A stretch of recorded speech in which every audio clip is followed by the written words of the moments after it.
Dalam kesempatan kali ini, saya ingin menjelaskan tentang karma dan kelahiran kembali. Nah, kita mulai dari pengertian karma. Karma berasal dari kata kar yang artinya perbuatan. Namun, di dalam ajaran agama Buddha, satu perbuatan dapat diklasifikasikan sebagai karma jika perbuatan itu didasari dengan niat atau pikiran yang mengarahkan untuk melakukannya. Sebaliknya, jika suatu perbuatan yang dilakukan tanpa sadar atau tanpa sengaja, maka itu tidak dapat diklasifikasikan sebagai karma. Semua yang Sang Buddha babarkan kepada semua makhluk itu sudah dilacak terlebih dahulu. Jadi, sesuai dengan pengalaman Sang Buddha, terdapat 3 golongan karma. Yang pertama, perbuatan, yaitu melakukan sesuatu yang jahat karena adanya ketidaktahuan. Kedua, ucapan, seperti berbohong, tidak jujur dalam berucap dan sebagainya. Yang ketiga, pikiran, karena pikiran merupakan otak dari suatu perbuatan, serta pikiranlah yang mengatur dan mengarahkan kepada sebuah tindakan. Pikiran adalah hal yang paling sulit untuk dikendalikan. Kita selalu tidak sadar bahwa ternyata karma sudah mulai berjalan walaupun kita belum sadar melakukan apapun. Hal itu dikarenakan adanya pikiran. Jenis-jenis karma. Terdapat beberapa jenis karma berdasarkan kekuatannya yang akan berperan ketika kita meninggal. Yang pertama, ada karma yang berakibat paling besar dan buruk. Juga terdapat beberapa karma yang mempunyai akibat yang sangat berat, yaitu kelahiran di alam neraka awici.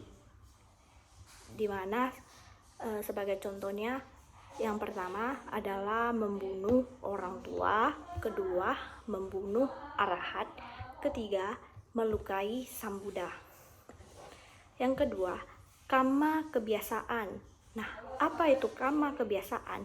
Karma kebiasaan itu seperti kebiasaan marah-marah, mencaci maki, yang merupakan sesuatu yang sering kita jadikan kebiasaan tanpa kita sadari, dan terkadang kita tidak menyadarinya. Yang ketiga, karma menjelang kematian.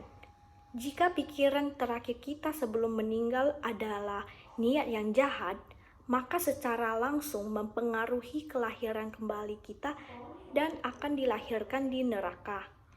Jadi, kita akan dilahirkan sesuai dengan pikiran kita pada saat menjelang kematian itu.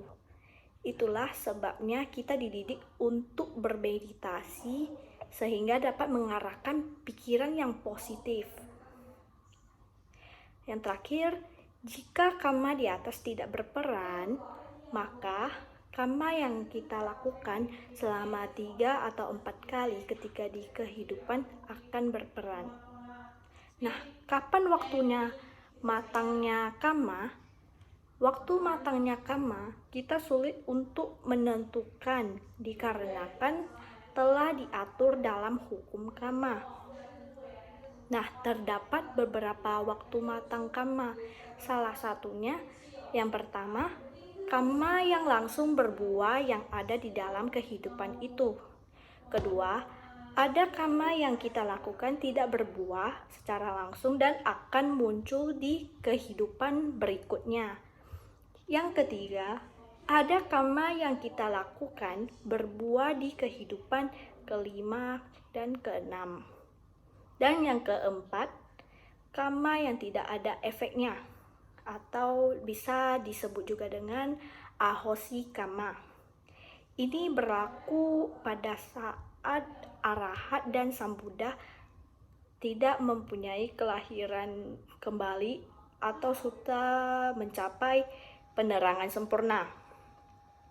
Hukum karma akan selalu berlangsung berdasarkan sesuai dengan perbuatan kita baik di kehidupan dulu maupun kehidupan sekarang.